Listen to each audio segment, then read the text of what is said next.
prend de la hauteur à la sortie, la proie pêchée devant vous au prochain tour. Il calcule ça. Voilà, il fait un demi-tour. Et d'un coup de serre précis, ou presque. Beaucoup plus léger, on vous présentera un petit peu derrière le grand chêne, cette colonne d'air chaud, créée par un réchauffement du soleil. Il bascule. Et cette fois, c'est réussi. Vous pouvez l'applaudir, hein, vous avez un kilomètre de haut, on dit que l'aigle est à la fois, je vous déconseille de faire ça. Hein. Ça pourrait vous faire très mal aux yeux de l'année. Et que ce dresseur caché parmi vous, la vue infaillible du rapace lui a permis de le retrouver aisément. Je pense qu'on peut le féliciter, il a bien travaillé. Takeo, notre aigle pêcheur, pigueur de vocifère. Le dresseur fait tournoyer un objet bien spécifique que l'on appelle un leurre. Il est censé simuler, représenter une proie. Et notre faucon va tenter de capturer ce leurre à chaque passage, tendant les pattes, les serre en avant. C'est alors qu'arrive un oiseau non compliqué, un petit peu barbare, mais à l'intelligence exceptionnelle, qui utilise un procédé unique dans le monde des oiseaux de proie, à savoir l'utilisation d'outils. Des cailloux placés ici à côté de l'œuf vont lui servir tels des marteaux, des percuteurs. Le but sera d'effectuer une première brèche et l'utilisera ensuite cette intelligence animale. Un geste surtout inné, sachez-le, on lui a les procédés.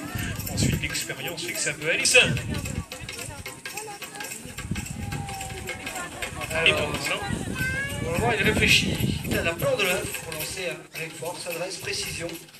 Exercice remarquable d'intelligence animale, exercice inné, surtout sachez-le. On ne lui a rien appris lorsqu'il rencontre un autruche dans la savane.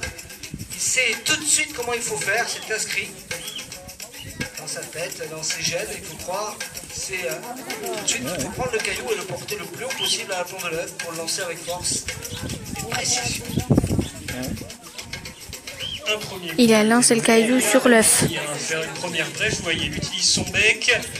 À l'intérieur de l'œuf, bien sûr, ici des récompenses. Pensez bien qu'un oiseau aussi intelligent ne travaillerait pas pour rien dans la nature. Un œuf d'autruche est un repas copieux, l'équivalent. Il a réussi à ouvrir l'œuf et là il mange. Un véritable festin qui permet de satisfaire plusieurs vautours pernoctaires. Voilà, c'est le très très haut. Là il doit attraper le truc. Encore. Un coup d'aile vif, incisif, une faculté, vous le verrez, à basculer, à virer pour mieux attaquer.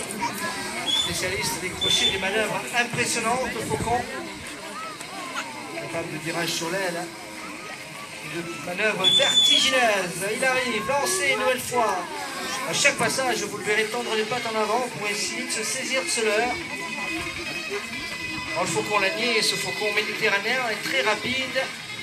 Mais ce n'est pas lui le plus rapide dans le monde des faucons. C'est son proche pèlerin a été chronométré en piqué quasi. Il va le lancer. À près de 400 km/h.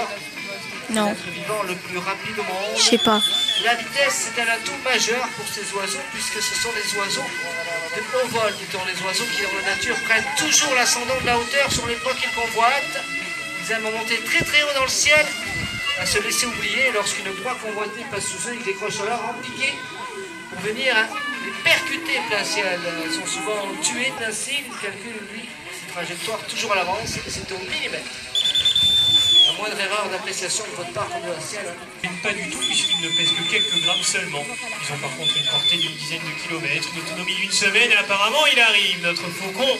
Il a pris beaucoup de distance, il va peut-être nous gratifier d'un joli piqué, le voici. Il arrive, lancé, regardez comme il remonte en ressources très très haut à la sortie de la cour, il bascule, il accélère encore. On va lui proposer quelques belles attaques à notre faucon. Il shoot au-dessus de la cour, on va lui proposer de venir intercepter ou percuter le leurre plein ciel, comme il le ferait avec ses proies favorites, les oiseaux, tels les choucas, les tourterelles, les grilles, les pigeons, voire même les canards ou les faisans à l'occasion. Alors pour le moment, il a filé, notre faucon, il a filé très très loin sur la droite du château, certainement pour reprendre de nouveau de la hauteur. La position de la goutte d'eau, la position la plus aérodynamique qui soit, qui leur permette de fondre l'air à de grandes vitesses. Alors notre faucon est revenu, un coup d'aile vif, énergique, il continue de venir vous frôler. Il va partir par la suite se passer au nord de la cour. Et après encore une ou deux attaques, on va lui proposer, on vous l'a annoncé, l'interception ou la percussion du leurre plein ciel, comme il le fera avec ses proies favorites, ses proies que sont les oiseaux. Il repart de nouveau derrière le grand chêne. C'est maintenant l'interception. Hop là, percussion. l'exécution du leurre. J'espère qu'il n'a pas oublié tout court, hein, de finir l'exercice. A priori, il est reparti, notre faucon. Voilà, il a fini son exercice, il est parti peut-être se balader maintenant, hein, profiter un petit peu de ses conditions. Alors, est-ce qu'il va revenir rapidement? C'est pas sûr. Ah oui, venir se faire admirer de très très près. Cet oiseau est un excellent marcheur, vous l'aurez remarqué, il a un pantalon qui est très élégant, un plumage contrasté dans les gris, les noirs, les blancs, queue longue, un masque facial orangé. Et derrière la tête, de belles plumes également, décoratives, qui se dressent ou se plaquent selon ses humeurs. Ce sont les aigrettes, ces plumes. Elle lui va d'ailleurs un deuxième nom, celui de secrétaire africain, faisant allusion au secrétaire des hommes de loi d'antan, qui est aussi souvent porté sur l'oreille, sur le chapeau des plumes, pour décorer. Cet oiseau possède également un troisième et dernier nom. Sachez qu'il est unique dans le monde. Allez, on vous l'a présenté sous ces trois différentes appellations. On va revenir tout de suite à son premier nom. Serpentaire, ça sonne comme serpent. Il se nourrit principalement de reptiles. Des reptiles souvent de la Réunion.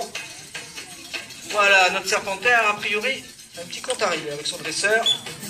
On va essayer de lui proposer sa proie. Elle est là. Et a priori, il s'en désintéresse totalement. Voilà une proie très dangereuse, serpente. Il l'a repéré, ça y est, il attaque. Un premier coup, il vise sa tête, toujours. Il le sait, c'est là qu'est le danger. Il n'est pas immunisé contre le venin de ses proies. Il ne doit prendre aucun risque, les coups sont puissants, précis. Le but est pour lui de broyer la tête le plus vite possible de sa proie. Alors les coups sont extrêmement puissants, c'est un fantastique boxeur. Ils sont capables de partir à près de 60 km/h. Il se meurt très rapidement. En tant que ça bouge, il frappe. Hein. Aucun risque n'est pris. Sachez qu'il peut à l'occasion tuer un cobra, hein, ça fait partie de ses mets potentiels. Il peut même assommer un lièvre à coup de patte, hein. Vous pouvez ainsi imaginer les impacts. Ici, il a la... Voilà, les derniers soubresauts de la victime. Notre serpentaire vient de conclure par le chaos de sa proie. Sa récompense lui est offerte. Voilà, c'est réussi. Très très bon retour vers le mur du château. C'est le vautour C'est fini, à plus pour une prochaine vidéo. Il est sud-américain.